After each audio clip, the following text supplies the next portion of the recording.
the Chase Thomas Podcast, for people who have nothing but time to kill.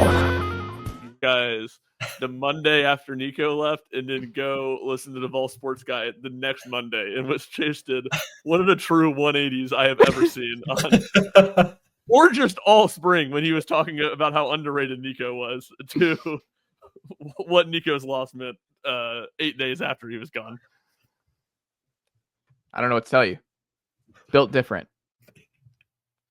That's true. There's been a material change. Ryan, the most intriguing OV visitor this weekend for the Vols for you was who? Yeah, it's got to be Tristen Keys, I think. I mean, to me, it's no brainer. Probably, I guess it depends on what site you look on for Faison Brandon, but like Tristen Keys has the potential to be the number 2, maybe even number 1, highest 3, right up there with Nico and David Sanders, and Faison Brandon for the highest rated recruit that Tennessee would have landed under Josh Heupel.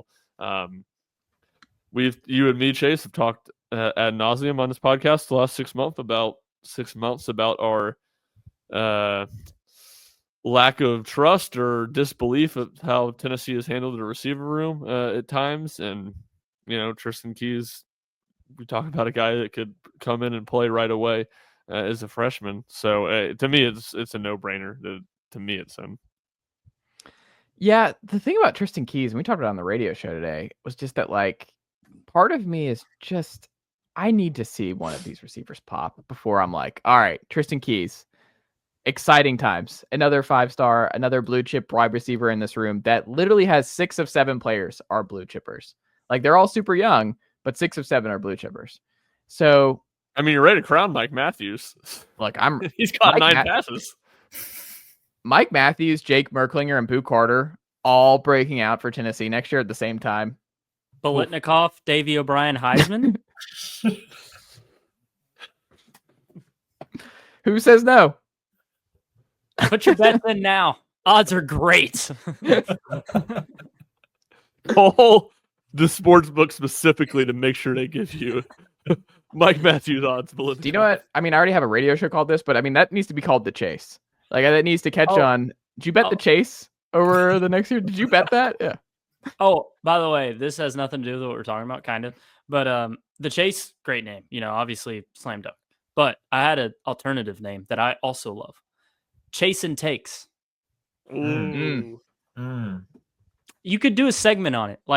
Are we chasing takes or not? You give a take, and if I'm chasing that take, I agree. I'll chase that take. You just this could be on a Friday. We could do this on a Friday show. Yeah, there you go. We could have this chasing takes. This is how magic happens, people. People are getting to look behind the curtain how magic happens. This is why they get paid the big bucks. I mean, hey, I'm here for it. I like chasing takes.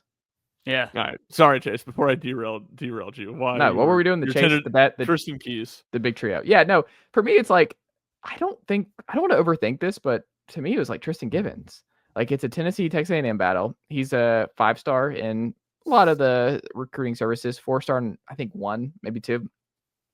But big checkbox here. Georgia kid, Carver, big time there. It's a huge step up. He's playing elite competition in the state of Georgia, so that matters. But in all seriousness, where has Tennessee gotten the best bang for their buck? It's just rotating. I love Tennessee. The best version of Tennessee football, or the safest version of Tennessee football under Tim Banks and Josh Heupel, is when they have dominant trench play. And that takes away the uncertainty at receiver, the uncertainty at quarterback. You're able to plug and play at running back anyway. That's why the Savion Hyder thing still is just really weird to me, that they're in so deep there where you're I don't know if that's where you really want to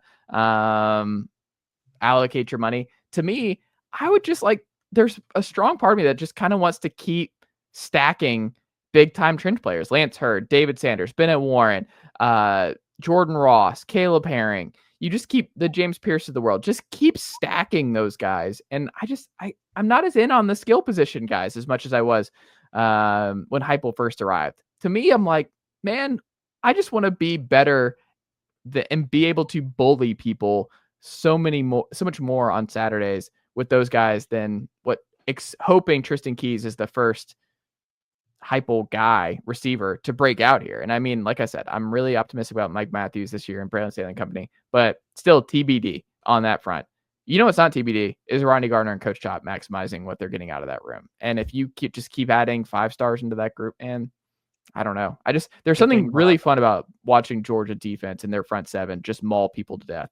And I think Tennessee having that potentially with how they've recruited that position and how they've recruited the front 7 over the last couple of years, I don't know. It's really intriguing to me. Like, there's a strong part of me that just kind of really wants Tennessee to just be able to bulldoze people with their front 7 most Saturdays.